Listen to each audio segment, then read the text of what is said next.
अस्सलाम वालेकुम students. Lecture number 9 food process engineering FTST 2106 में आज हम रिफाइनिंग ऑफ क्रूड ऑयल उसके बारे में हम बात करेंगे कि जब हमने ऑयल सीड्स की एक्सट्रैक्शन करके उसमें से हमने जो ऑयल है उसको एक्सट्रैक्ट कर लिया है या फ्रूट्स की आपने एक्सट्रैक्शन के ज़रिए ऑयल जो है अपना एक्सट्रैक्ट कर लिया है। अब इस ऑयल की जो रिफाइनिंग है वो लाजमी है उसको कंजम्पशन से पहले। अगर उसकी प्रॉपरली रिफाइनिंग नहीं की जाएगी then it will be a bad quality product जिसकी मार्केट जो वैल्यू है वो काफ़ी कम होगी। ये एक प्रोसेस फ्लो डायग्राम है क्रूड ऑयल की। तो बेसिकली जो हमारे पास क्रूड ऑयल एक्सट्रैक्शन के बाद हासिल होता है, इस क्रूड ऑयल की दो मुख्तलिफ तरीक़ों से आप उसकी रिफाइनिंग कर सकते हैं। एक जो रिफाइनिंग मेथड है वो फिज़िकल रिफाइनिंग मेथड है, जो दूसरा रिफाइनिंग मेथड है वो केमिकल रिफाइनिंग मेथड है। अच्छा, अब ये जो केमिकल रिफाइनिंग मेथड है basically this is the most widely method used in the industry today. लेकिन इसके अलावा आप फिज़िकल रिफाइनिंग भी यूज़ करते हैं। फिज़िकल रिफाइनिंग के अपने एडवांटेजेस हैं कि क्योंकि उसकी कॉस्ट जो है प्रोडक्शन की वो कम है। उसके अलावा ये स्मॉल स्केल पर इसको इस्तेमाल किया जाता है, या आप जो है इससे जो है अगर आपके पास न्यूट्रिशनल वैल्यू या अगर आप बायो जो ऑयल्स हैं इस तरह के प्रोडक्ट्स हासिल करना चाहते हैं तो शायद जो फिज़िकल रिफाइनिंग है वो बेटर सोल्यूशन होगा। तो फिज़िकल रिफाइनिंग के अंदर आप सबसे पहले डिगमिंग करते हैं, उसके बाद ब्लीचिंग के बाद मॉडिफिकेशन, ये एक ऑप्शनल स्टेप है। उसके अलावा डीऑडराइजेशन, और डीऑडराइजेशन के बाद आपको जो refined bleached and deodorised oil RBD oil आपको हासिल हो जाता है, जो कि आप मार्केट में उसको सेल कर सकते हैं।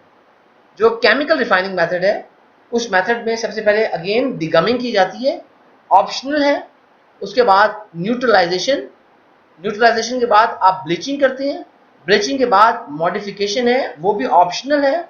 उसके बाद लास्ट स्टेप डीऑडराइजेशन, और डीऑडराइजेशन के बाद आपको जो ऑयल मिलेगा वो refined bleached and deodorised oil मिलेगा।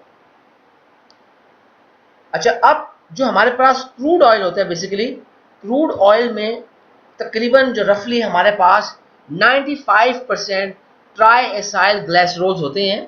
अच्छा, अब बेसिकली ये जो ट्राई एसाइल ग्लिसरॉल्स होते हैं इनका जो दूसरा नाम है ट्राई ग्लिसराइड्स, या इनको ट्राई एसाइल ग्लिसराइड्स भी कहते हैं। तो ये एस्टर्स होते हैं जिनको आप ग्लिसरॉल और फैटी एसिड से ड्राइव कर सकते हैं। तो बिल्कुल इसी तरह हमारा जो क्रूड ऑयल है उसका जो मेजर कंपोनेंट है वो ट्राई एसाइल ग्लिसरॉल्स हैं, और ये इनके साथ साथ आपके पास free fatty acids, mono and di acyl glycerol वो भी इसके साथ मौजूद होंगे। इसके अलावा हमारे पास जो एक चीज़ और इम्पॉर्टेंट है ट्राई एसाइल ग्लिसरॉल्स के हवाले से, जिसका दूसरा नाम ट्राई एसाइल ग्लिसराइड्स है। ये हमारे ह्यूमन बॉडी फैट के अंदर, उसके अलावा जो दूसरे वर्टिब्रेट्स हैं या जो हमारे पास वेजिटेबल फैट है उसका ये सबसे मेजर कॉन्स्टिट्यूएंट्स होता है। इसके अलावा हमारे पास क्रूड ऑयल के अंदर फॉस्फोलाइपिड्स भी मौजूद होते हैं। जो फॉस्फोलाइपिड है basically it's a kind of a lipid molecule. ये जो सेल मेम्ब्रेन है उसका मेन कंपोनेंट है। लाइपिड्स जो है ये इस तरह के मॉलिक्यूल्स हैं कि जिनमें आपके पास फैट्स, वैक्सेस, उसके अलावा कुछ विटामिन्स भी शामिल हैं। हर फॉस्फोलाइपिड जो है वो दो फैटी एसिड्स से, फॉस्फेट ग्रुप और एक ग्लिसरॉल मॉलिक्यूल से मिलकर बनता है। अच्छा, फॉस्फोलाइपिड्स के अलावा हमारे पास क्रूड ऑयल के अंदर स्टीरोल्स भी मौजूद हैं। ये जो स्टीरोल्स हैं इनको स्टीरॉयड अल्कोहल्स भी कहा जाता है। बेसिकली ये हमारे पास जो स्टीरॉयड्स हैं उनका एक सब ग्रुप है, बड़ी important class of organic molecules है। ये भी लाइपिड की ही एक सब टाइप है।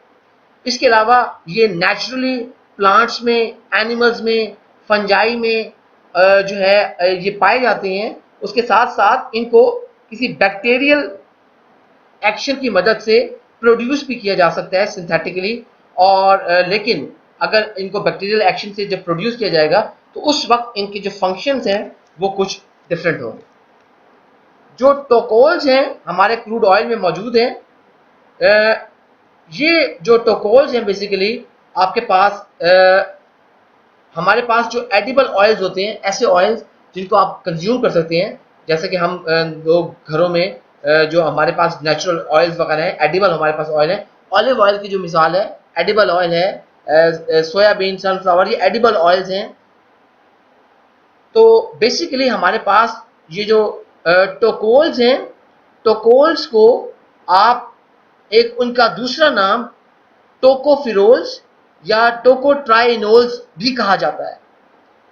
टोकोफिरोल्स और टोकोट्राइनोल्स हम जो है हमारी बॉडी के लिए यूजफुल है, और जो हमारा डाइटरी मेजर सोर्स है इन दो सब्सटेंसेस का वो एडिबल ऑयल्स है। इन दोनों सब्सटेंसेस को यानी कि टोकोफिरोल्स और टोकोट्राइनोल्स को कलेक्टिवली आप जो है टोकोल्स के नाम से याद करते हैं। जो टोकोफिरोल्स हैं ये मोस्ट इम्पॉर्टेंट हमारे पास लाइपिड सॉल्युबल एंटीऑक्सीडेंट्स हैं जो कि फूड में मौजूद होते हैं। इसके अलावा टोकोफिरोल्स ह्यूमन और एनिमल टिश्यूज में भी मौजूद हैं। इंपॉर्टेंट बात यह है कि जो टोकोफिरोल्स हैं वो लाइपिड सॉल्युबल एंटीऑक्सीडेंट्स हैं। जो टोकोफिरोल्स हैं ये हमारे पास जो लाइपिड रिच रीजन्स हैं सेल्स के, जैसे माइटोकॉन्ड्रियल मेम्ब्रेन्स, उसके अलावा आपके पास ये वहाँ पे पाए जाते हैं। फैट डिपॉजिट्स और जो है उनमें पाए जाते हैं। उसके अलावा आपके पास लाइपोप्रोटीन्स, जैसे कि आपके पास लाइपोप्रोटीन कोलेस्ट्रॉल, इसमें भी पाए जाते हैं। जो हमारे पास हेल्थ बेनिफिट्स हैं टोकोल्स के वो बड़े इंपॉर्टेंट हैं। मिसाल के तौर पर जो टोकोल्स हैं ये सर्टेन टाइप्स ऑफ कैंसर्स को प्रिवेंट करते हैं। मिसाल के तौर पर आपके पास जो है डिफरेंट ऐसे कैंसरस ग्रोथ्स हैं जिसके प्रिवेंशन के लिए टोकोल्स प्ले अ मेजर रोल। इसके अलावा हार्ट डिजीज या आपके पास दूसरी कोई क्रॉनिक आपके पास बीमारियां हों तो आपके पास तो जो है उसके अंदर भी ये जो टोकोल्स हैं हमारे पास वो मेजर जो रोल है वो प्ले करते हैं। इन टोकोल्स के अलावा हमारे पास जो क्रूड ऑयल है, क्रूड ऑयल में पिगमेंट्स और कुछ और दूसरे जो हमारे पास माइनर कंपोनेंट्स हैं जैसे कि वैक्सेस, ट्रेस मेटल्स और पेस्टिसाइड्स, ये भी मौजूद होते हैं।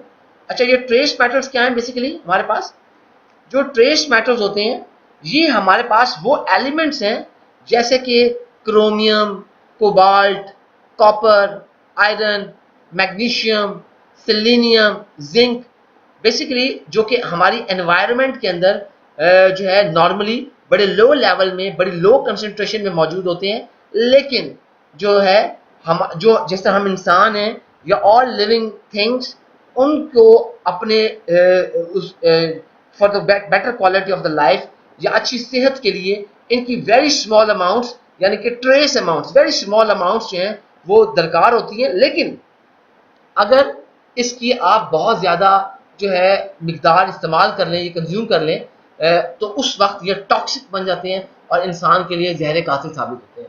अगर आप लोगों ने किसी ने पुराने ज़मानों में सुना हो कि जो हमारे हकीम हुआ करते थे वो कुश्ते वगैरह बनाया करते थे, तो कुश्तों में वो इस तरह के ये मेटल्स वगैरह शामिल किया करते थे जो कि लोग जो है मुख्तलिफ पर्पसेस के लिए इस्तेमाल किया करते थे। तो बेसिकली उनमें ट्रेस जो मेटल्स हैं वही मौजूद होते थे, लेकिन अगर उनकी कंसंट्रेशन ज़्यादा हो जाए तो वो इंसान के ख़ास तौर पर जो अज़ाए रईसा हैं जैसे कि जिगर हो गया, आपके पास गुर्दे हो गए, फेफड़े हैं, उन पर सख्त जो है बुरा असर पड़ता है।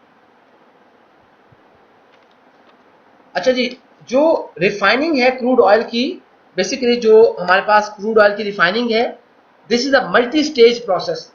इसके अंदर हमारे पास सेवरल जो हैं वो ऑपरेशंस हैं जो कि आपके पास इस तरीके से डिज़ाइन किए जाते हैं कि हमारे पास जो ऑयल है, जो आपका रिफाइंड ऑयल है जिसकी अंदर से किसी किस्म की इम्प्योरिटी शामिल ना हो, उसकी मैक्सिमम आपको यील्ड हो। इसके अलावा जो आपके मोस्ट वैल्यूएबल कंपोनेंट्स हैं, मिसाल के तौर पर स्टीरोल्स और टोकोल्स, जो जैसे मैंने अभी आपको डिटेल से बताया है कि ये स्टीरोल्स और टोकोल्स क्या चीज़ें हैं, ये उसमें इंटैक्ट होना चाहिए। अगर ये इंटैक्ट नहीं होंगे तो आपको जो न्यूट्रिशनल वैल्यू मिलनी थी इन एडिबल ऑयल से, जैसा कि आप लोगों ने सुना हुआ है कि ऑलिव ऑयल दिल के लिए अच्छा होता है, तो बेसिकली ये उस वक्त आपको ये जो न्यूट्रिशनल वैल्यूज हैं ये प्रोवाइड नहीं हो सकेंगे।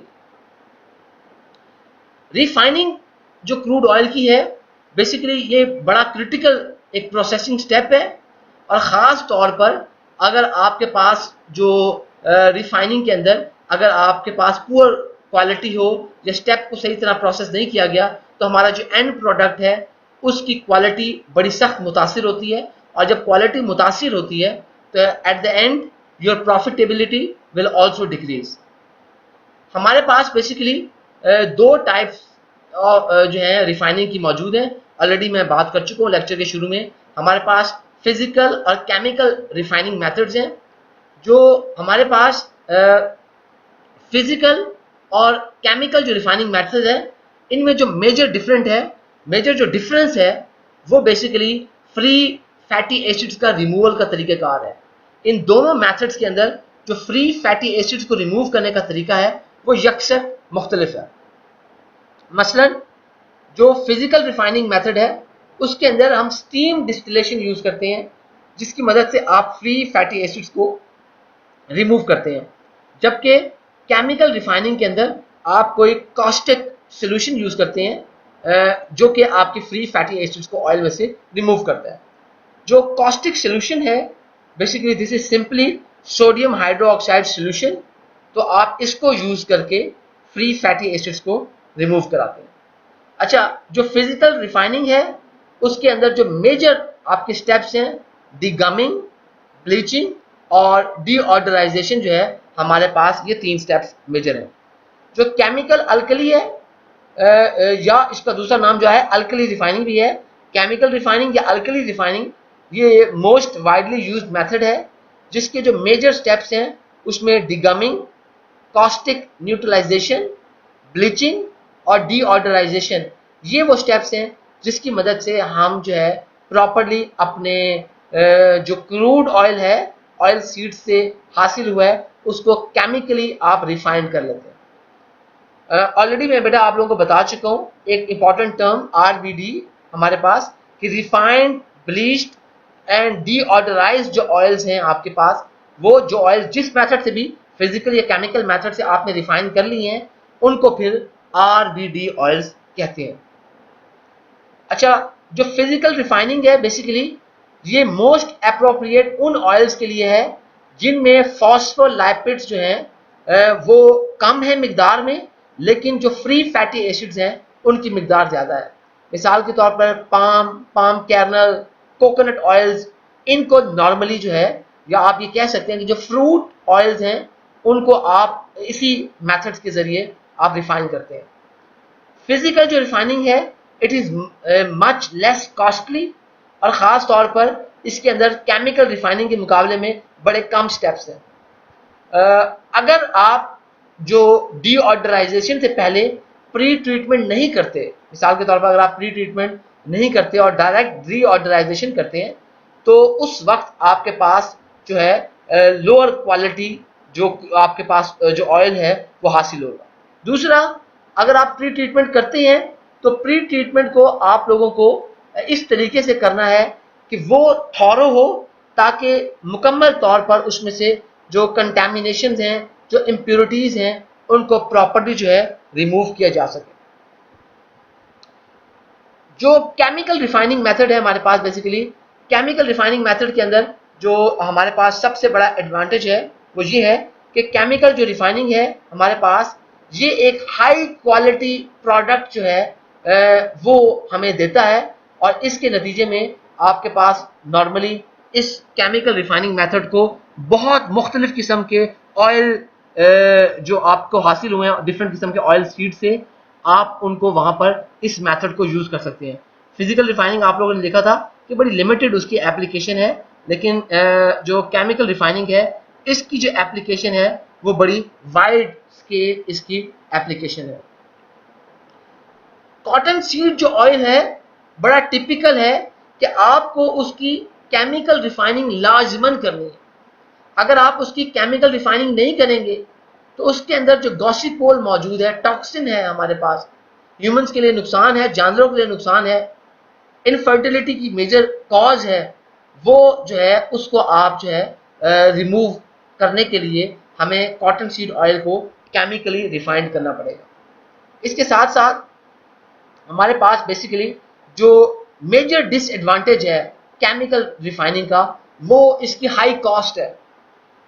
फिर हाई कॉस्ट के साथ साथ आपके पास जो वो वजह क्या है उसकी कि जो वेस्ट डिस्पोजल है केमिकल रिफाइनिंग का, क्योंकि न्यूट्रलाइजेशन के लिए आपने इसके अंदर जो है सोडा, आपने जो है कॉस्टिक सोडा यूज़ किया, NaOH सोडियम हाइड्रोक्साइड यूज़ किया, तो जो वेस्ट डिस्पोजल है वो बड़ा प्रॉपरली होना चाहिए। और वेस्ट डिस्पोजल जो है अगर आप वो करेंगे तो उसकी उस वेस्ट डिस्पोजल की सेफ मैनर में जब आप उसको डिस्पोज करेंगे तो आपको उसकी जो केमिकल फर्दर ट्रीटमेंट करनी पड़ेगी।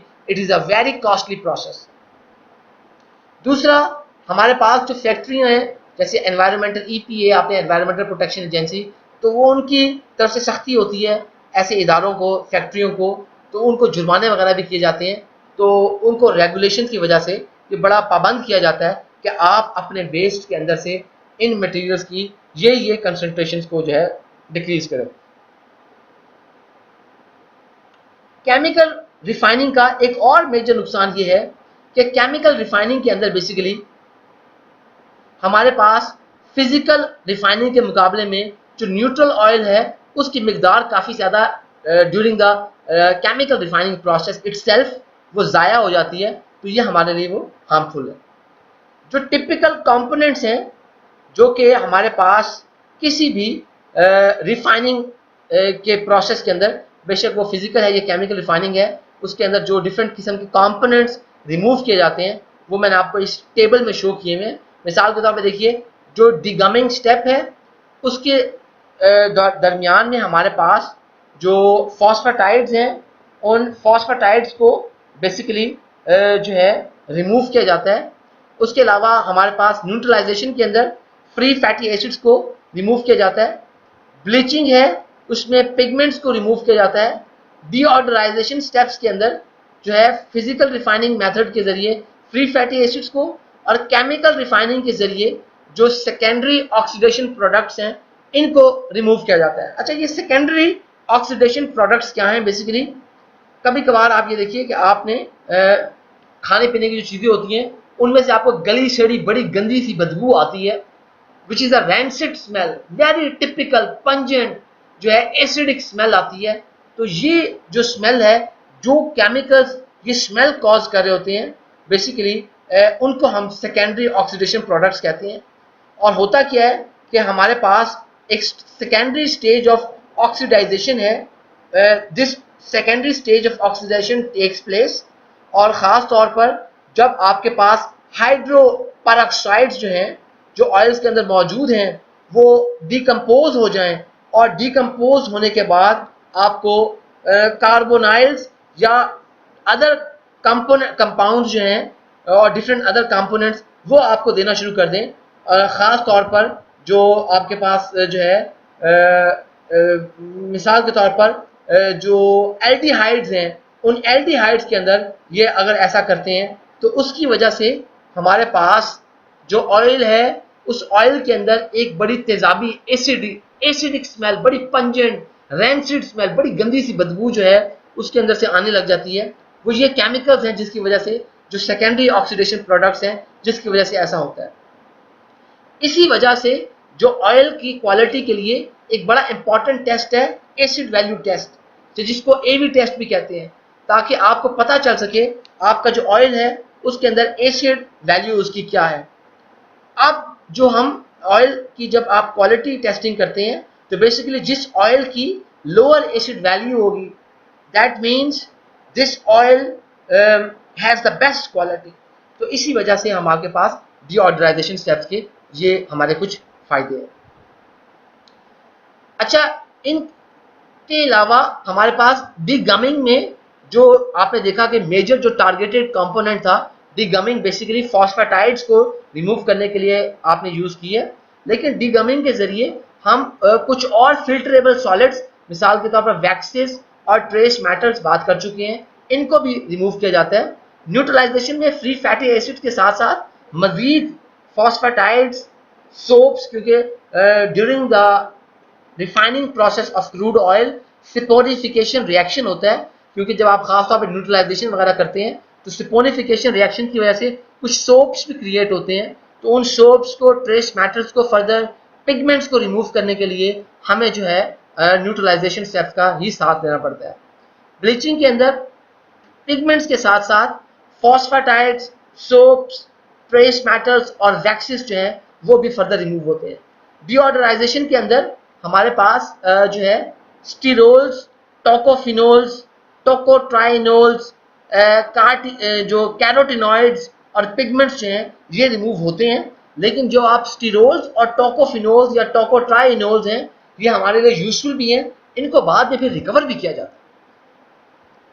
अच्छा, ये जो कैरोटिनॉइड्स हैं बेसिकली जो है इनका एक दूसरा नाम टेट्रा टर्पिनॉइड्स भी है। बेसिकली ये yellow, orange, red organic pigments हैं जो कि हमारे पास प्लांट्स या आल्जे जो है वो प्रोड्यूस करते हैं। उसके अलावा बहुत सारे मुख्तलिफ किस्म के जो बैक्टीरिया हैं वो भी इन्हें पैदा करते हैं।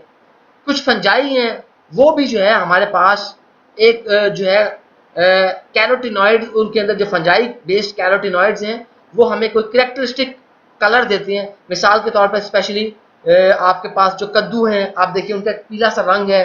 गाजरें हैं आपके पास, देखिए जैसे हमारे पास जो गाजरों का जो सुर्ख सा रंग जो है वो टिपिकल जो रंग है पिगमेंट्स का, वो हमारे पास ये कैरोटिनॉइड्स की वजह से आता है। उसके अलावा कॉर्न है, आप देखिए उसका येलोइश कलर है। टमाटोज रेड हैं।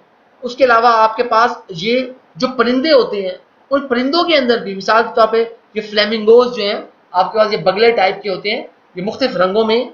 उसके अलावा आपके पास फिश सैल्मन है, लॉबस्टर है, श्रिम्प है, डैफोडिल्स जो आपके पास जो फूल हैं, इनके अंदर भी जो ये रंग हैं, ये रंग कैरोटिनॉइड्स की वजह से ही हमारे पास आते हैं। अच्छा, इसी के अंदर एक टर्म बार बार यूज की गई है, फॉस्फेटाइड्स। ये फॉस्फेटाइड्स क्या चीजें हैं? हमारे पास बेसिकली ये जो फॉस्फेटाइड्स होते हैं, ये जो है आपके पास जो ग्लाइसरोल फॉस्फेट है, ये उस ग्लाइसरोल फॉस्फेट के फैटी एसिड एस्टर्स है। अच्छा, खास तौर पर ये वो ग्लाइसरोल फॉस्फेट के फैटी एसिड एस्टर्स हैं जिनके साथ आपके पास कोई नाइट्रोजन बेस्ड जो है आपकी फॉस्फेट ग्रुप के साथ वो लिंक की गई है।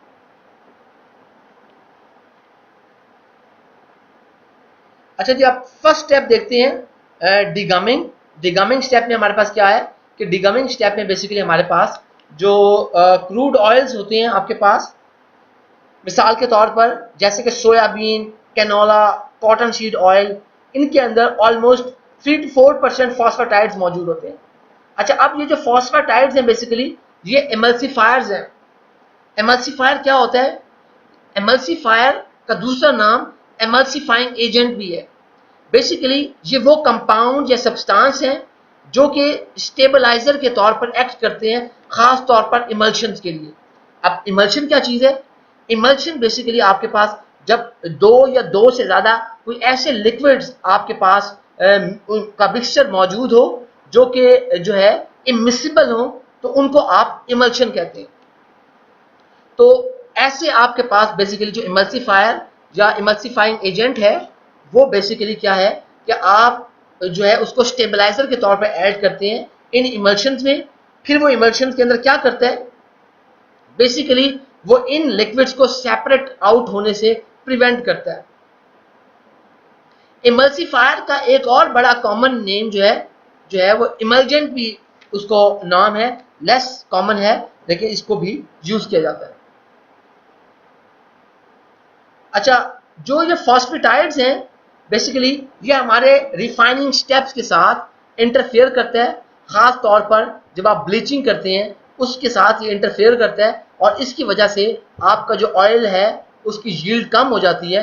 इस वजह से इन फॉस्फेटाइड्स को जो है प्रायर टू ब्लीचिंग रिमूव करना बड़ा ज़रूरी है। जो डिगमिंग है ख़ास तौर पर ये एक ऑप्शनल प्रोसेस है जिसके ज़रिए हम जो फॉस्फेटाइड्स हैं उनको क्रूड ऑयल से रिमूव कर रहे हैं। फॉस्फेटाइड्स को बेसिकली आप बाद के स्टेप्स में भी रिमूव कर सकते हैं, लेकिन अगर आप इसको डिगमिंग करके फॉस्फेटाइड को रिमूव कर देंगे तो इससे ऑयल की यील्ड में इजाफा होगा। इसके अलावा आपका जो प्रोडक्ट है, जो आपका एंड प्रोडक्ट है, उसकी एक अच्छी हायर क्वालिटी आपको ऑब्टेन होगी, जिसकी वजह से आपके पास जो मार्केट वैल्यू है वो भी उसकी बढ़ जाएगी।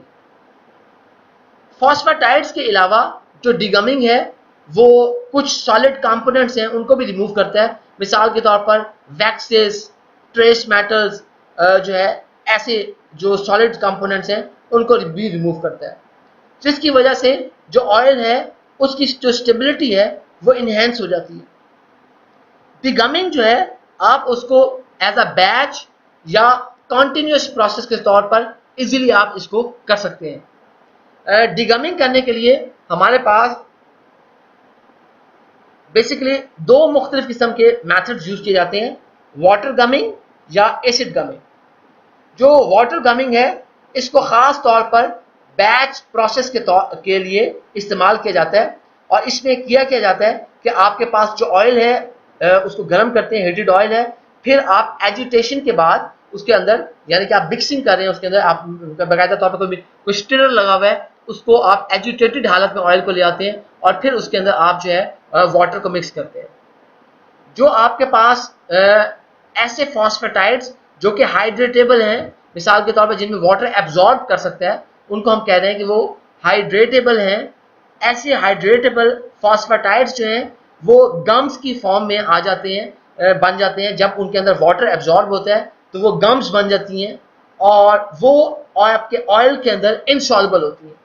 फिर इन इनसॉल्युबल गम्स को आप सेंट्रीफ्यूजेशन या फिल्ट्रेशन के जरिए इजीली रिमूव कर लेते हैं।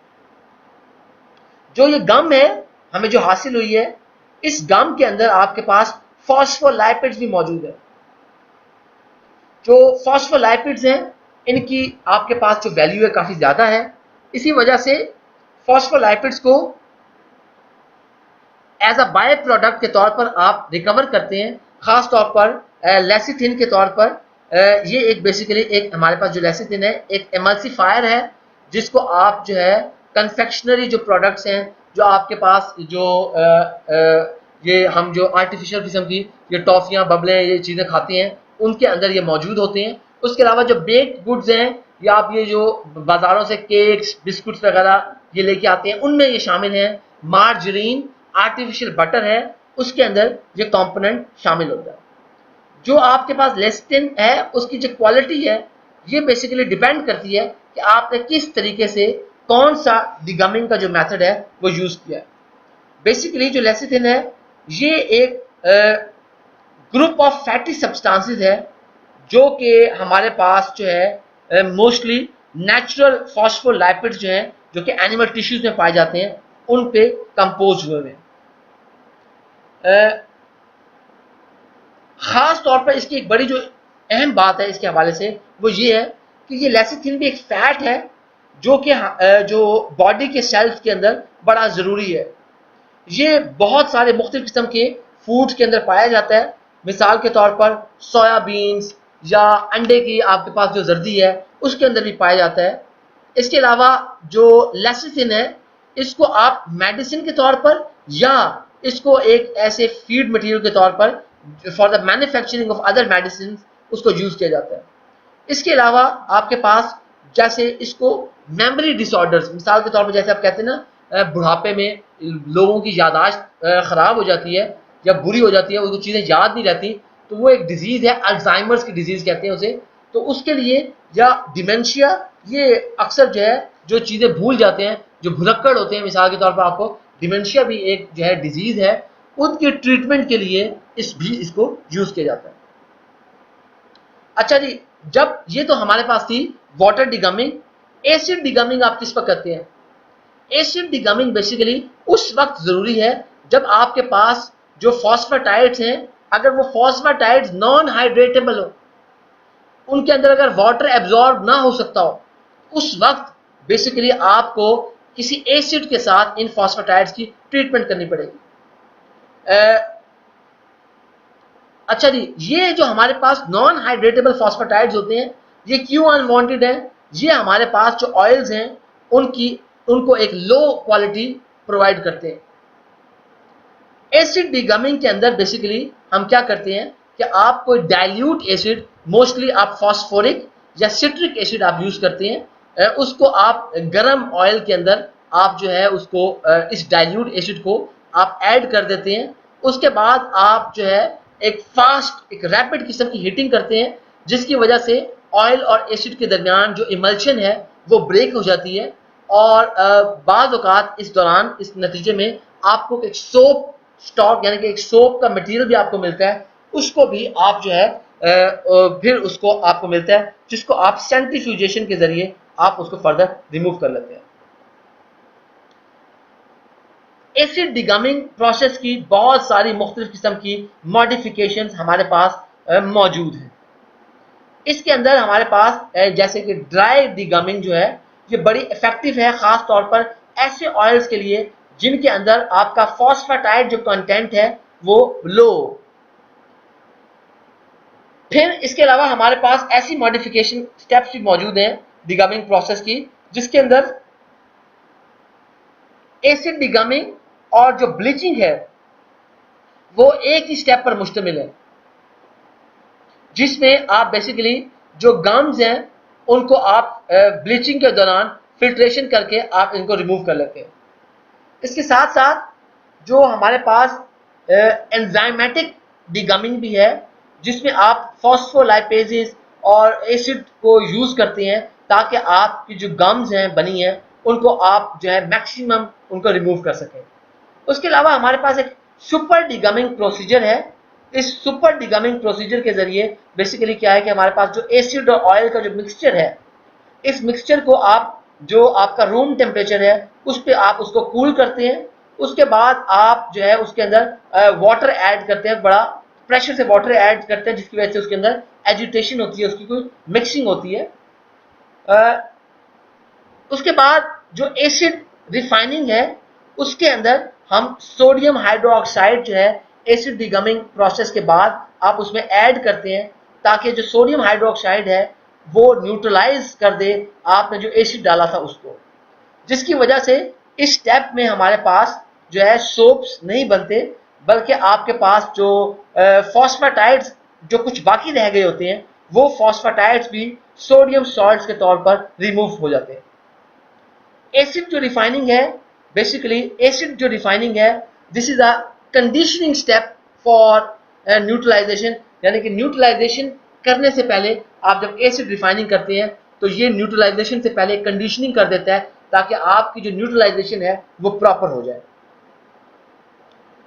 कुछ और हमारे पास डिगमिंग के अल्टरनेटिव मेथड्स भी हैं, जिसमें हमारे पास स्पेशली मेम्ब्रेन फिल्ट्रेशन या सिलिका एड्सॉर्प्शन मेथड्स मौजूद हैं। ये बड़े costly, less widely used methods हैं, but still these methods are also available. इसके बाद जो नेक्स्ट स्टेप है वो न्यूट्रलाइजेशन है। न्यूट्रलाइजेशन के अंदर हम क्या करते हैं कि जो आपके पास डिगम्ड ऑयल या एसिड कंडीशनड ऑयल है, इसको आप कॉस्टिक सोल्यूशन के साथ आप मिक्स करते हैं। मोस्टली ये जो कॉस्टिक सोल्यूशन हमारे पास होता है ये सोडियम हाइड्रोक्साइड का बना होता है, जो कि आपके पास नॉर्मली थोड़े से हायर टेम्परेचर पर होगा। अच्छा, न्यूट्रलाइजेशन जो है हमारे पास बेसिकली उसको आप जो है नॉर्मली हम क्या करते हैं कि आप high temperature short mix neutralization करते हैं, जिसका जो ड्यूरेशन है बेसिकली वो आपके पास सेकंड्स में आप न्यूट्रलाइजेशन कंप्लीट कर लेते हैं।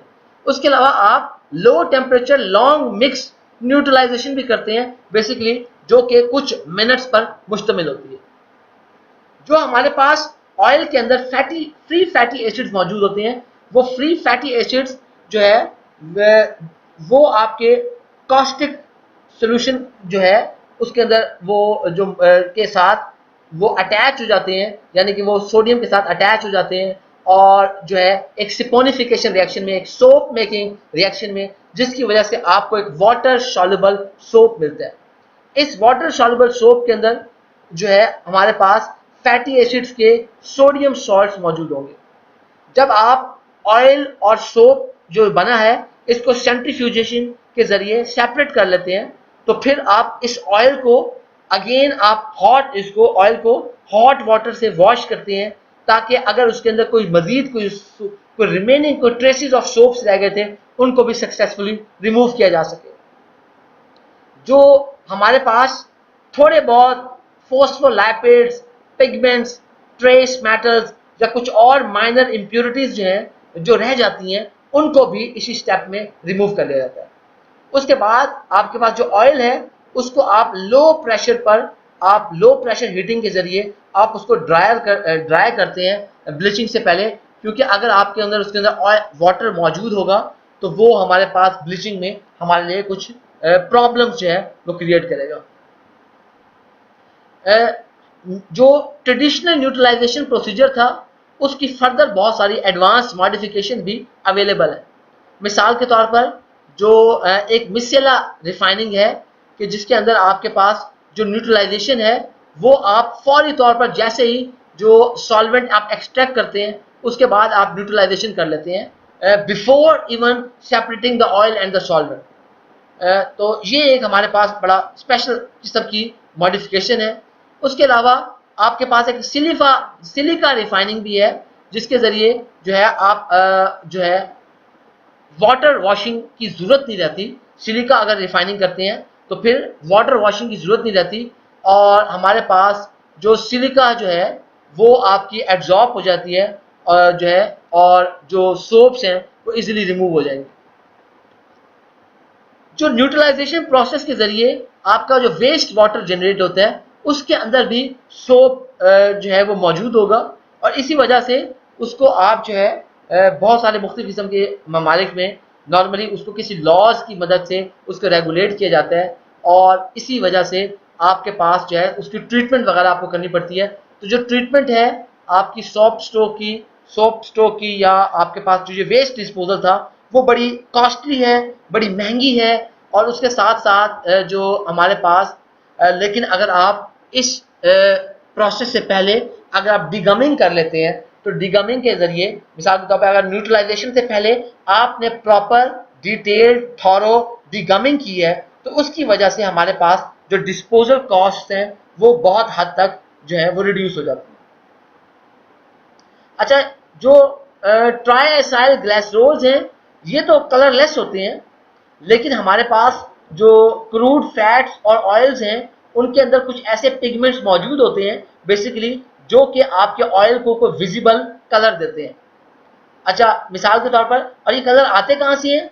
बेसिकली ये जो पिगमेंट्स हैं आपके क्रूड ऑयल के अंदर उनके अंदर आपके पास कोई कैरोटिनॉइड्स या क्लोरोफिल मौजूद होगी जो कि आपके ऑयल को येलो रेड या कोई ग्रीनिश सा कलर उसके अंदर वो देगा। जो हमारे पास बेसिकली अगर आपके पास जो कलर है, कलर भी it's a very good property to indicate how good is your edible oil. मिसाल के तौर पर आप उस तरह का ऑयल पसंद करेंगे, अगर आपको पीला पीला सा आपको ऑयल देंगे आप कहेंगे नहीं नहीं ये तो गंदा सा ऑयल है, पता नहीं क्या इसके अंदर मिला हुआ है। तो इसी वजह से जो कंज्यूमर्स हैं जनरल वो जो है कलरलेस या लाइटली कलर्ड ऑयल को बड़ा प्रेफर करते हैं और इसी वजह से ब्लीचिंग करके उनकी इस डिमांड को पूरा किया जाता है।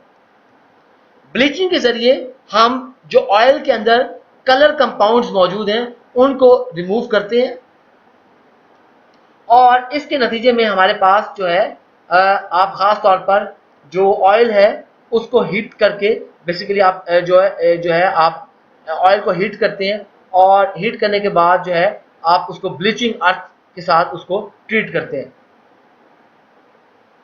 जो हमारे पास कुछ बकाया सोप मटेरियल, कुछ ट्रेस मेटल्स या जो वैक्सेस बच जाती हैं वो भी हमारे पास इस प्रोसेस के अंदर जो हमारे पास है, ये जो प्रोसेस है इसके अंदर वो रिमूव हो जाती हैं। वो ऑयल्स जिनकी आपने प्रॉपर डिगमिंग नहीं की हुई, उसके अंदर मिसाल के तौर पर आपके ब्लीचिंग के दौरान जो फॉस्फोलाइपिड्स हैं वो भी जो है वो रिमूव हो जाते हैं, लेकिन खाली ब्लीचिंग के अंदर इनको कंप्लीटली रिमूव करना बड़ा मुश्किल है। ब्लीचिंग जो है बेसिकली रिफाइनिंग प्रोसेस के अंदर कॉस्टली, जो कॉस्टलीस्ट मेथड है, सबसे जो महंगा मेथड है वो आपका ब्लीचिंग है, क्योंकि जो ब्लीचिंग अर्थ है और जो उसकी डिस्पोजल है वो बहुत ज़्यादा मुश्किल है, और ख़ास तौर पर इस प्रोसेस के दौरान जो ऑयल है वो भी काफ़ी सारा ज़ाया हो जाता है। जो ब्लीचिंग अर्थ है बेसिकली हमारे पास कोई मिनरल बेस्ड क्लेज हैं, कोई आपके पास मिनरल की मिली हुई मट्टियाँ हैं जिसके अंदर से आप ये ब्लीचिंग अर्थ बनाते हैं। ख़ास तौर पर जो है कैल्शियम बेंटोनाइट जो है एक क्ले है मिनरल बेस्ड, जिसको इसको एक्सटेंसिवली यूज़ किया जाता है। नॉर्मली ऑयल्स के लिए जो है आप नॉर्मली ऑयल्स के लिए जो आप ब्लीचिंग अर्थ यूज़ करते हैं वो नेचुरल फॉर्म में आप यूज़ करते हैं, और जिसके अंदर थोड़ी सी मिकदार में आपके पास पिगमेंट्स या इसको आपने एक्टिवेट किया होता है विद सल्फ्यूरिक एसिड या हाइड्रोक्लोरिक एसिड, ताकि इसकी एड्जॉर्प्टिव जो एबिलिटी है वो बढ़ जाए, और जब इसकी एड्जॉर्प्टिव एबिलिटी बढ़ जाएगी तो आपके ऑयल के अंदर जो पिगमेंट्स या जो कलर गिविंग जो सब्सटेंसेस हैं वो आपकी ब्लीचिंग अर्थ पर एड्जॉर्ब हो जाएं, वो जज्ब हो जाएं, और उसको बाद में आप रिमूव कर लेते हैं। एसिड एक्टिवेटेड जो ब्लीचिंग अर्थ है, मिसाल के तौर पर आपकी ब्लीचिंग अर्थ जिसके ऊपर आपने जो है कुछ सल्फ्यूरिक एसिड या उसके अंदर जो है हाइड्रोक्लोरिक एसिड आपने छिड़का हो, तो उसको वो बड़ी ज़रूरी है बेसिकली जो है क्लोरोफिल को रिमूव करने के लिए। इसके अलावा जो पर ऑक्साइड्स मौजूद होते हैं उस पर ऑक्साइड्स को भी ये ब्रेक डाउन कर देती है इनटू डिफरेंट प्रोडक्ट्स, जो है जो कि आप बाद में डीऑडराइजेशन स्टेप्स में आपके लिए उसके उनको रिमूव करना बड़ा इजी हो जाता है, और आपको बड़ा अच्छा क्वालिटी प्रोडक्ट आपको मिल जाता है। लेकिन ये जो एसिडिटी है हमारे पास, ख़ास तौर पर जो आपके पास इस ब्लीचिंग अर्थ की जो एसिडिटी है, ये कभी कभार हमारे पास कुछ प्रॉब्लम्स भी क्रिएट करती है। मिसाल के तौर पर जैसे आपके पास कोई नेचुरल सिस बॉन्ड्स मौजूद हों अनसैचुरेटेड फैटी एसिड्स में, ये उनको ट्रांस कन्फ्यूगर कर देती है, आइसोमराइजेशन कर देती है। इसकी वजह से, इस एसिडिटी की वजह से कुछ हमारे पास नुकसान भी होते हैं। इसके साथ साथ जो हमने अभी देखी कि ब्लीचिंग अर्थ यूज तो हो रही है, उसके साथ साथ एक्टिवेटेड कार्बन या एमॉर्फस सिलिका हाइड्रोजेल्स ये भी हमारे पास यूज की जा रही हैं ब्लीचिंग अर्थ के साथ साथ, क्योंकि ख़ास तौर पर इनकी पॉलीसाइक्लिक जो कंपाउंड्स हैं और सोप्स हैं उनके लिए इनकी बड़ी अच्छी एफिनिटी है। इसके साथ साथ ये जो है, लेकिन ये ब्लीचिंग अर्थ के मुकाबले में they are much more costly, और इसी वजह से इनकी बड़ी स्मॉल अमाउंट में इनको यूज़ किया जाता है। जो सिलिका जेल है, आप इसको ऑयल में ब्लीचिंग से पहले, जो आप ब्लीचिंग के लिए ऐड कर रहे हैं उससे पहले आप इसको सिलिका जेल को ऑयल के अंदर ऐड कर सकते हैं, ताकि आप ऑयल में से सोप्स को और फॉस्फोलाइपिड्स को इजीली रिमूव कर सकें। इसी वजह से जब आप ये स्टेप कर लेते हैं तो ब्लीचिंग जो क्ले है वो फिर बड़ी इफेक्टिव हो जाती है कलर कंपाउंड्स को रिमूव करने के लिए। खास तौर पर कितनी प्रपोर्शन में आपकी ब्लीचिंग क्ले और दूसरे एड्जॉर्बेंट्स मटेरियल शामिल हों, तो बेसिकली आपके पास जो ब्लीचिंग क्ले होगी उसके ऊपर कोई आपने एड्जॉर्बेंट मटेरियल लगाया होगा जो कि इन कलर प्रोड्यूसिंग कंपाउंड्स को अपने अंदर एड्जॉर्ब कर रही होगी। इस प्रोपोर्शंस को बाकायदा तौर पर सिलेक्ट किया जाता है ऑन द बेसिस दैट जो है आपकी जो ऑयल है उसकी जो क्या प्रॉपर्टीज हैं जिस ऑयल को आप ब्लीच कर रहे हैं। ब्लीचिंग को आप एटमॉस्फेरिक बैच प्रोसेस या आप उसको जो है खाली pure batch process, semi continuous या कॉन्टिन्यूस वैक्यूम प्रोसेस के जरिए आप ब्लीचिंग कर सकते हैं। नॉर्मली जो हमारे पास ब्लीचिंग है, bleaching under vacuum is preferred, क्योंकि इसकी वजह से हमारे पास जो ऑक्सीजन है वो जो है हमारे पास बेसिकली क्योंकि आपके पास वो जो ऑक्सीजन है उसकी रिड्यूस हो जाएगी, और इसकी वजह से अगर आप रिड्यूस ना करें तो वो डिग्रेडेशन प्रमोट करेगी, तो ऑक्सीडेशन को रोक देने की वजह से हमारा जो ऑयल क्वालिटी है वो अच्छी हो जाएगी और उसके अंदर कोई रैंसिड स्मेल भी नहीं पैदा होगी। नॉर्मली जो हमारे पास कॉन्टिन्यूस प्रोसेसेस हैं उनको सबसे ज़्यादा इस्तेमाल किया जाता है, और इन कॉन्टिन्यूस प्रोसेसेस के अंदर हमारे पास काउंटर करंट फ्लो जो है वो मोस्ट एफिशिएंट मेथड है जो है ब्लीचिंग अर्थ को एफिशिएंटली यूज करने के लिए। जब आप counter current flow method use करते हैं तो उसकी वजह से हमारी जो प्रोसेसिंग कॉस्ट्स हैं उनको भी आप इफेक्टिवली रिड्यूस कर सकते हैं। ब्लीचिंग प्रोसीजर के अंदर बेसिकली हम अपने जो ब्लीचिंग अर्थ है उसको हीटेड ऑयल के अंदर हम इसको ऐड करते हैं, और जिसके बाद आप उसके अंदर मिक्सिंग करते हैं। उसके बाद जो है आप एक खास टाइम पीरियड है जिसके लिए आप जो है उसको आप इस प्रोसेस को जो है टाइम देते हैं ताकि ब्लीचिंग जो है वो कंप्लीट हो जाए, और उस कंप्लीट ब्लीचिंग के बाद आप फिल्ट्रेशन करते हैं। फिल्ट्रेशन के जरिए आपकी जो स्पेंट ब्लीचिंग अर्थ है इसको आप प्रॉपर्ली रिमूव कर लेते हैं। तो होता क्या है कि आपके पास ये जो स्पेंट ब्लीचिंग अर्थ है इसके अंदर कोई ऑयल भी जो है वो एब्जॉर्ब हो जाता है, जिसकी वजह से आपकी ऑयल की कोई मिकदार है वो ज़ाया भी हो जाती है। तो इसकी वजह से आप जो आपकी स्पेंट ब्लीचिंग अर्थ है उसको आप फिर स्टीम के साथ ट्रीट करते हैं ताकि आपका जो ऑयल की कोई रिमूवल जो है वो कंप्लीट हो सके। अच्छा, जो हमारे पास ब्लीचिंग ट्रीटमेंट है उसको अफेक्ट करने के लिए जो सबसे इंपॉर्टेंट वेरिएबल्स हैं वो टेम्परेचर, टाइम और जो आपकी ब्लीचिंग अर्थ आपने जिस टाइप की यूज की है वो सबसे इंपॉर्टेंट पैरामीटर्स हैं। हमारे पास एक उसकी जो हमारे पास बेसिकली कंप्लीट जो ब्लीचिंग है उसकी एक स्टैंडर्ड है मेजरमेंट का, वो ये है कि आपके पास जो परऑक्साइड लेवल 0 एक टर्म यूज की जाती है, जो है आप कोई कलर नहीं आप बताते, आप इन टर्म्स ऑफ कलर नहीं बताते कि भाई यार इसका हल्का पीला हो गया है, लाइट ब्राउन हो गया, नहीं कलर नहीं बताते, बल्कि आप उसको in terms of peroxide level of 0 उसकी मदद से आप बताते हैं कि आपके कितनी ज्यादा ब्लीचिंग कंप्लीट हो गई है। जो ब्लीचिंग अर्थ है ये भी हमारे पास हैजर्डस मटेरियल है, क्योंकि जो आपके पास ब्लीचिंग अर्थ जो स्पेंट ब्लीचिंग अर्थ है जिसके अंदर ऑयल वगैरह मौजूद है उसके अंदर आपके आग लगने का बड़ा खदशा है। तो अगर आपकी एटमॉस्फेरिक जो हवा के अंदर उसको ओपन छोड़ देंगे तो वो बेसिकली उससे आग लग जाएगी। इस वजह से जो स्पेंट ब्लीचिंग अर्थ है उसका जो डिस्पोजल है वो बड़ा इंपॉर्टेंट है कि आप उसको सेफली जो है डिस्पोज करें। डीऑडराइजेशन हमारा जो ऑयल के अंदर आपकी जो स्मेल्स हैं उनको रिमूव करना है, ऑर्डर्स को रिमूव करना है।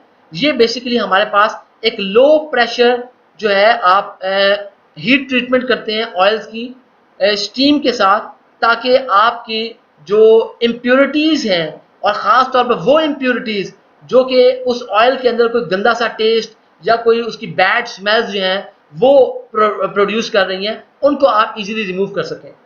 इसके अंदर जो सबसे ज़्यादा मेन कंपोनेंट्स हैं जो कि ये आपके ऑफ फ्लेवर्स या ऑर्डर्स पैदा करते हैं उसमें फ्री फैटी एसिड्स और सेकेंडरी ऑक्सीडेशन प्रोडक्ट्स जो हैं सबसे ज़्यादा नुकसान करते हैं। ख़ास तौर पर डीऑडराइजेशन के बाद जो आपका ऑयल है वो बड़ा स्टेबल हो जाता है और अगेंस्ट ऑक्सीजन उसकी जो ऑक्सीडेटिव स्टेबिलिटी है वो बड़ी सिग्निफिकेंटली इंक्रीज कर जाती है। डीऑडराइजेशन का हमारा जो मेन गोल है वो ये है कि आप ऑयल प्रोड्यूस करें, और जब आप ऑयल प्रोड्यूस करें तो ये आपका जो ऑयल प्रोड्यूस हो बेसिकली उसका जो फ्लेवर है और जो ऑर्डर है वो न्यूट्रल होना चाहिए। यानी कि ये ना हो कि खट्टा खट्टा सा आपको और मीठा मीठा हो, सॉल्टेड हो, ये ना हो, न्यूट्रल उसका टेस्ट हो, कुछ स्मेल ना हो। जो डीऑडराइजेशन है नॉर्मली इसको पैकेजिंग या ट्रांसपोर्ट से पहले एज अ लास्ट स्टेप के तौर पर आप इसको करते हैं। खास तौर पर जो रिफाइंड, ब्लीच्ड एंड डीऑडराइज्ड ऑयल्स हैं उनके अंदर इमीडिएटली आफ्टर द ब्लीचिंग आप डीऑडराइजेशन करते हैं। ख़ास तौर पर जो हमारे पास कुछ ऐसे जो है जो मॉडिफिकेशन प्रोसीजर मौजूद हैं कि जिसके अंदर जो आपके पास डीऑडराइजेशन जो है वो करने से पहले आपको कोई फर्दर मॉडिफिकेशन करनी पड़ेगी।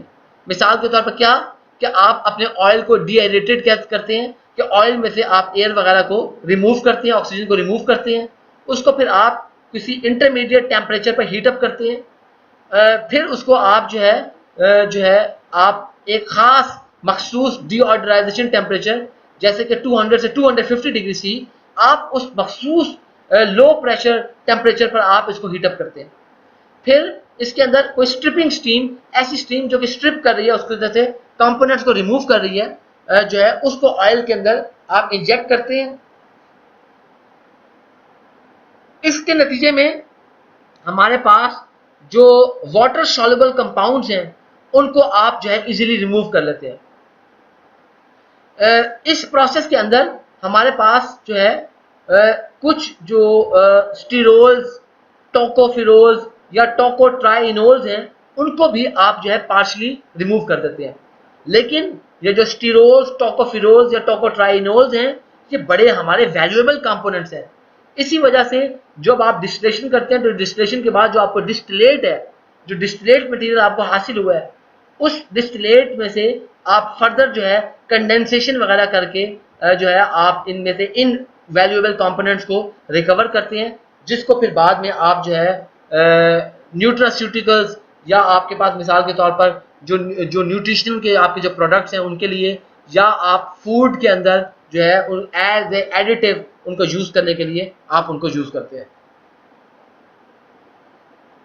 जो डीऑडराइजेशन है इसको भी बैच के प्रोसेस के तौर पर सेमी कॉन्टिन्यूअस, कॉन्टिन्यूअस जो है आप उसको प्रोसेस के तौर पर यूज़ कर सकते हैं।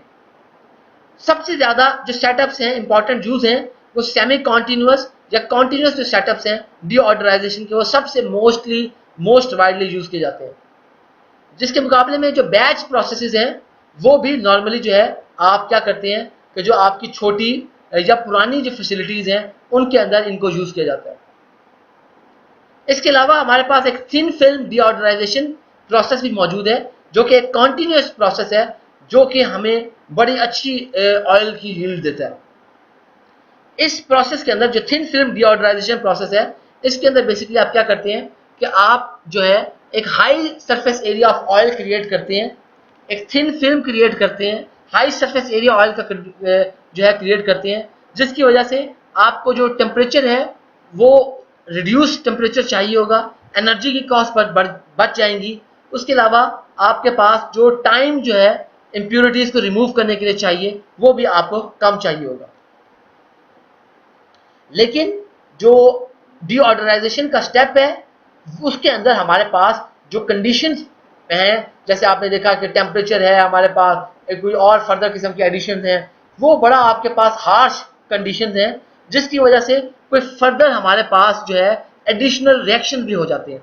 मिसाल के तौर पर हमारे पास क्या होता है कि जब हमारे पास जो कैरोटिनॉइड्स हैं उनकी डिग्रेडेशन होती है तो इस डिग्रेडेशन के नतीजे में हमारे पास एक हीट ब्लीचिंग इफेक्ट होता है, और ख़ास तौर पर जो आपके पास लिनोलिनिक या आपके पास लिनोलिक एसिड जो है उसके अंदर हमारे पास कोई ट्रांस आइसोमर्स जो हैं वो बनना शुरू कर देते हैं।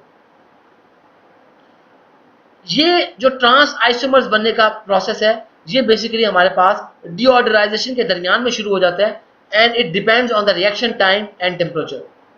जो ट्रांस आइसोमर्स हैं ये बेसिकली हमारे पास डीऑडराइजेशन के दरमियान में ये हमारे पास फॉर्म होते हैं, और ये इनकी कोई ज्योमेट्री, पर्टिकुलर इनकी ज्योमेट्री होगी, और ख़ास तौर पर जब हाइड्रोजिनेशन के दरमियान में ये आपके फॉर्म करते हैं तो इनको फिर आप जो है पोजिशनल आइसोमर्स कहते हैं, और इनको जो है आप जो है बाज़ औक़ात ख़ास तौर पर जो ज्योमेट्रिकल या पोजिशनल जो आइसोमर्स हैं उनको आप जो है वो रूमन मेटाबॉलिज्म के ज़रिए आप इनको बना सकते हैं।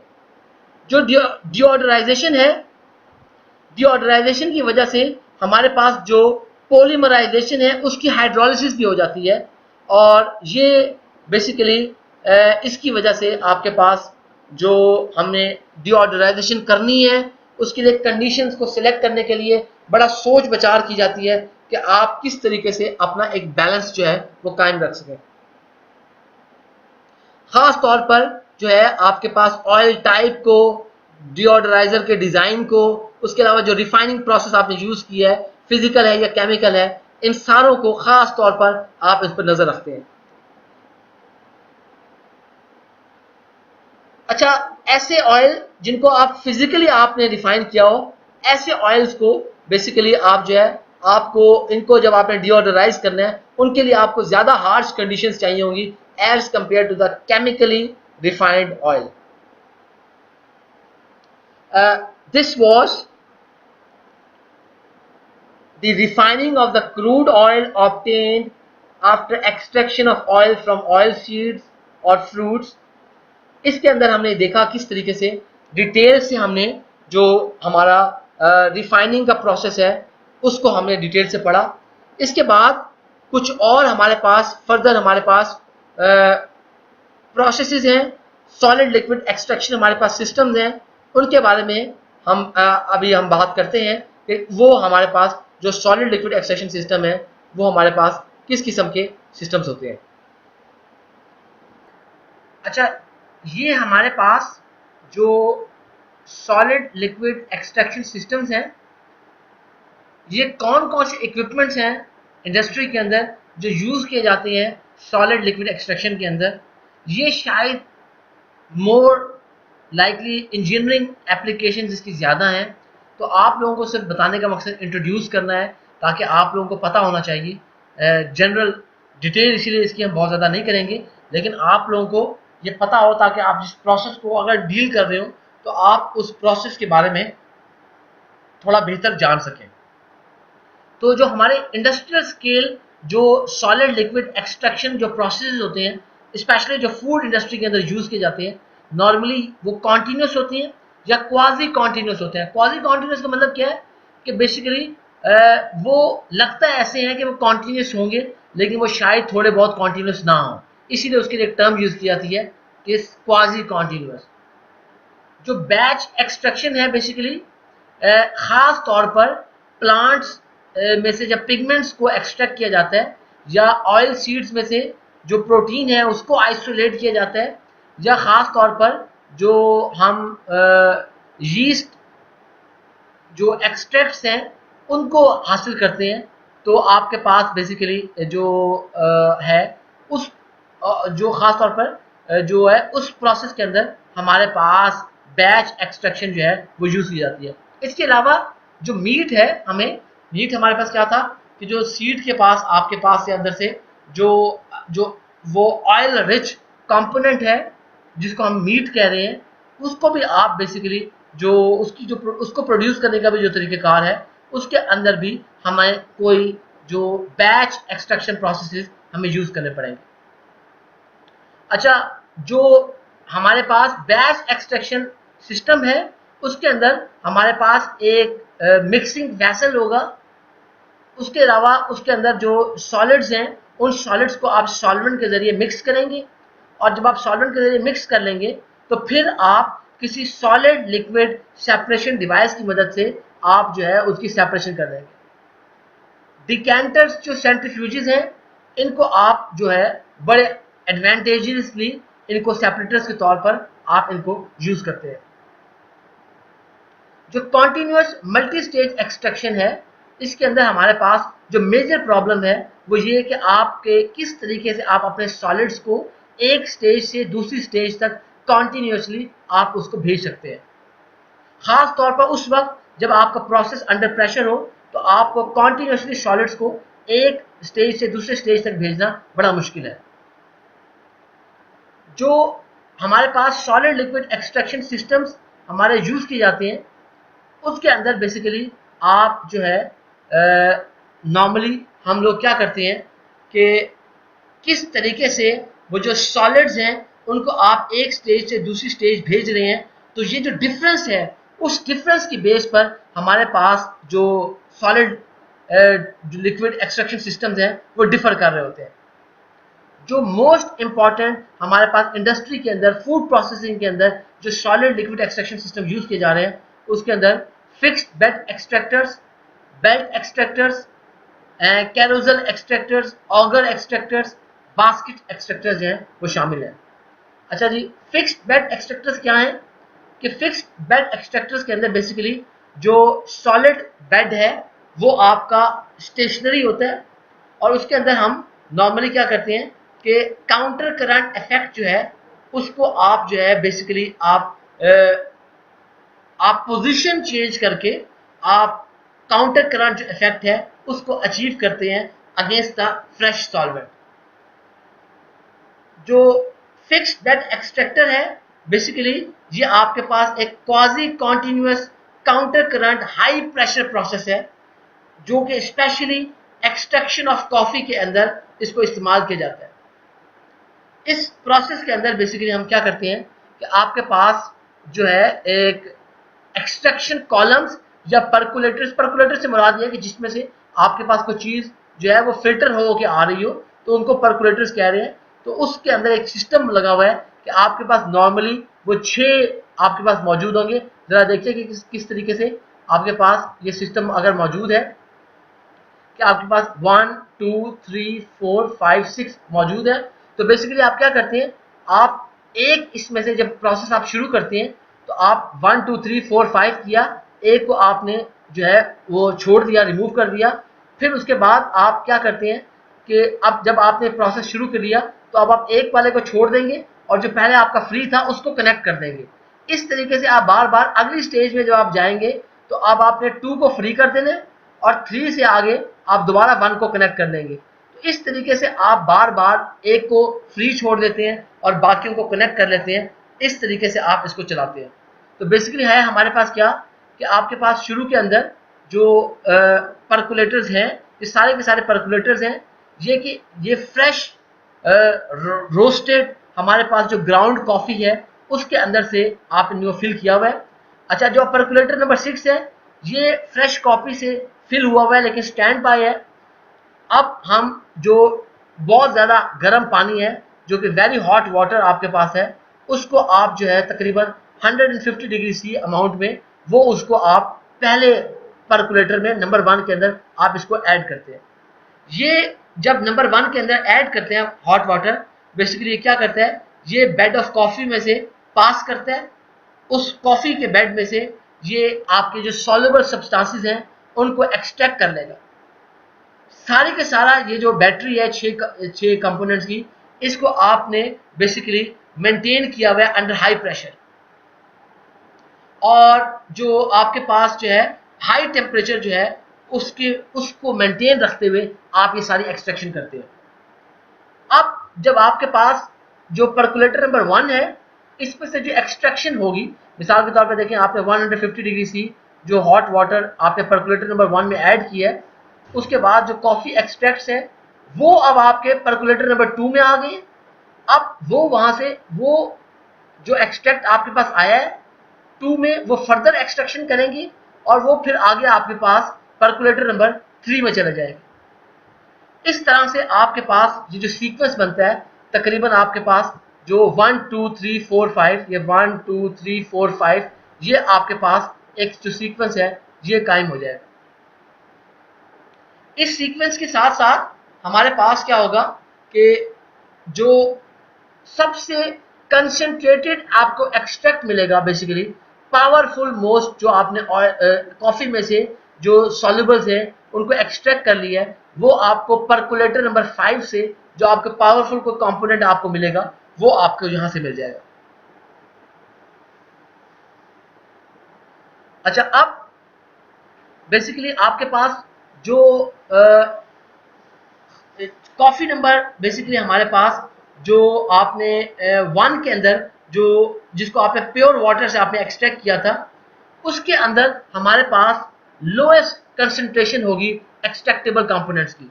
इसका मतलब ये है कि आपने इस 1 वाले को जिसके अंदर आपने हॉट वाटर ऐड किया था, क्योंकि आपने प्योर वाटर ऐड किया था तो उस वाटर के अंदर ज़्यादा से ज़्यादा एक्सट्रैक्टेबल जो कंपोनेंट्स हैं कॉफ़ी के वो इसके अंदर जो है वो डिज़ोल्व हो सकते हैं। इसका मतलब है कि आपके पास ये जो परकुलेटर नंबर 1 है इसके अंदर जो कॉफ़ी है वो आपकी तकरीबन खर्च हो चुकी होगी, तो इसलिए नेक्स्ट स्टेप में आप नंबर 1 को आप फ्री कर देते हैं और आप जो है आप नंबर 2 से इस सिस्टम को शुरू करते हैं। अच्छा, अब हमारे पास जब इसके कम जैसे आपने जब है आपने नंबर 1 को उसको फ्री कर दिया, फ्री करने के दौरान अब आप ये प्रोसेस नंबर 2 से शुरू कर रहे हैं और नंबर 2 से जब आप प्रोसेस शुरू करते हैं तो नंबर 1 को आप रिफिल कर लेते हैं बेसिकली उसके अंदर, ताकि आप जो है जो आपके कॉफ़ी सॉलिड्स जो इस्तेमाल हो गए उनको आप रिमूव कर लेते हैं और उसको आप फ्रेश कॉफ़ी से इसको फिल कर लेते हैं। अच्छा, जब आपके पास जो एक्सट्रैक्टर नंबर जो 6 था बेसिकली वो जो कि आपका आपका फ्रेश कॉफ़ी का जो आपने पहले यूज़ नहीं किया था उसको आपने अगले स्टेप में आपने इसको अटैच कर दिया। अब आप क्या करेंगे, जो आपका हॉट वाटर होगा वो बेसिकली आपके कॉफ़ी नंबर जो परकुलेटर नंबर 2 है उसके अंदर आपका हॉट वाटर ऐड होगा और फिर जो आपके पास वो इसके अंदर से एक्सट्रैक्टेबल्स हैं वो डिज़ोल्व कर लेगा। ये जो डिज़ोल्व एक्सट्रैक्टेबल्स हैं ये परकुलेटर नंबर 3 में आ जाएंगे। फिर ये इस तरह आपके पास सिस्टम चलता रहेगा और जब आपके पास जो मोस्ट पोटेंट मोस्ट जो आपके कॉफ़ी सॉल्युबल्स के साथ जो पावरफुल एक्सट्रैक्ट है वो अब आपको नंबर 6 से हासिल होगा। अब जब आपके पास वो नंबर 6 से हासिल हो जाएगा तो अब आपके पास जो लोएस्ट जो मिसाल के तौर पर जो मैक्सिमम आपने एक्सट्रैक्टेबल मटेरियल आपने डिसॉल्व कर लिया है वो 2 में से कर लिया होगा। 2 इसका मतलब स्पेंट हो गया है, 2 को अब आप खाली छोड़ देंगे 2 को और अब आप अपने 1 वाले को जिसको आपने रिफिल कर लिया था 1 वाले को कनेक्ट कर लेंगे। अब आप अगली दफ़ा हॉट वाटर 3 में डालेंगे। इस तरीके से आप ये प्रोसेस कॉन्टिन्यूसली चलाते रहेंगे और आपका जो कॉफ़ी का प्रोसेस है ये चलता रहेगा।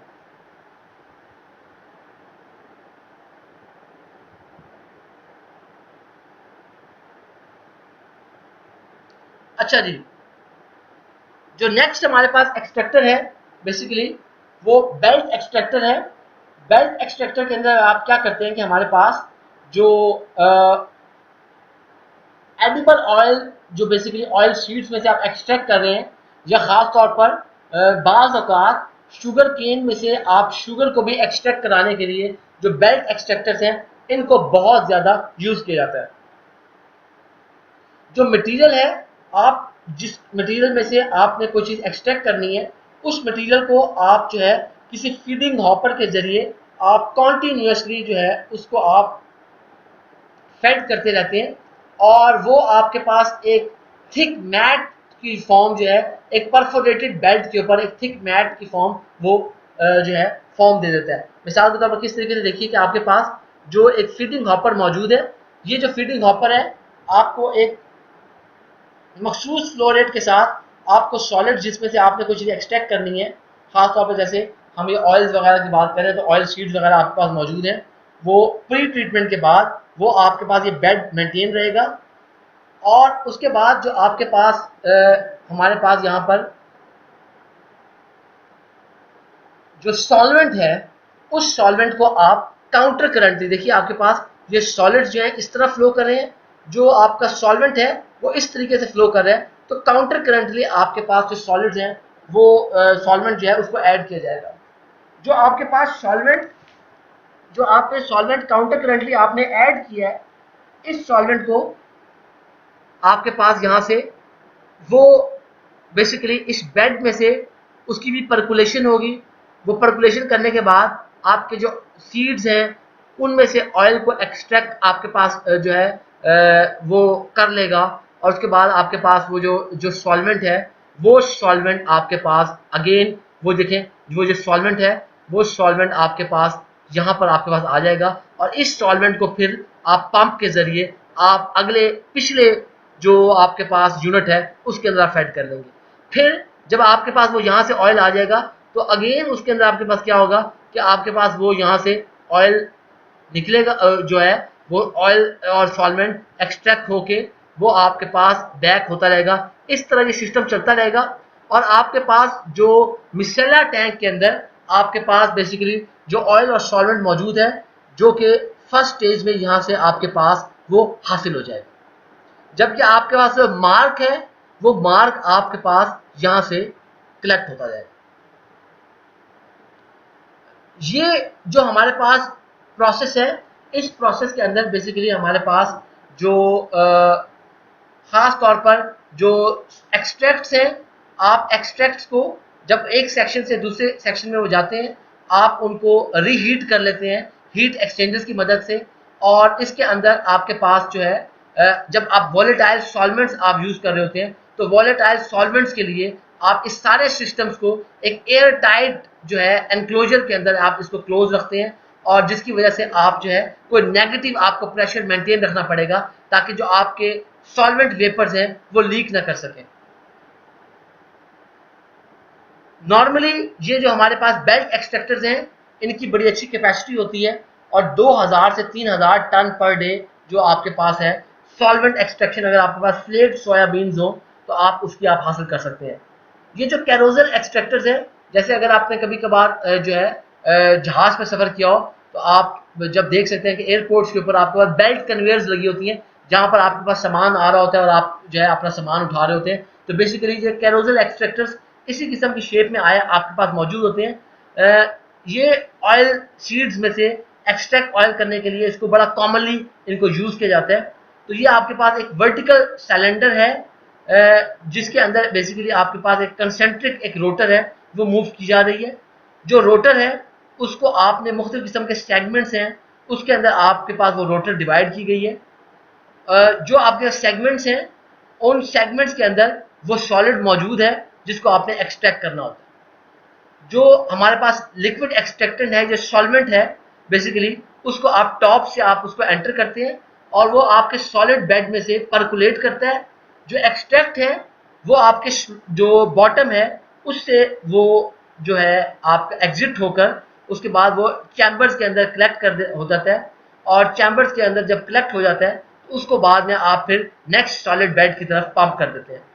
इस तरीके से आपके पास एक लिक्विड कलेक्शन और पंपिंग जो सिस्टम है वो जो कि आपके पास एक काउंटर करंट वो हमारे पास वो कायम होता है। मिसाल के तौर पर यहाँ देखिए कि आपके पास ये रिफ्लेक्स एक्सट्रैक्टर, यहाँ पे रिफ्लेक्स एक्सट्रैक्टर एक मौजूद है।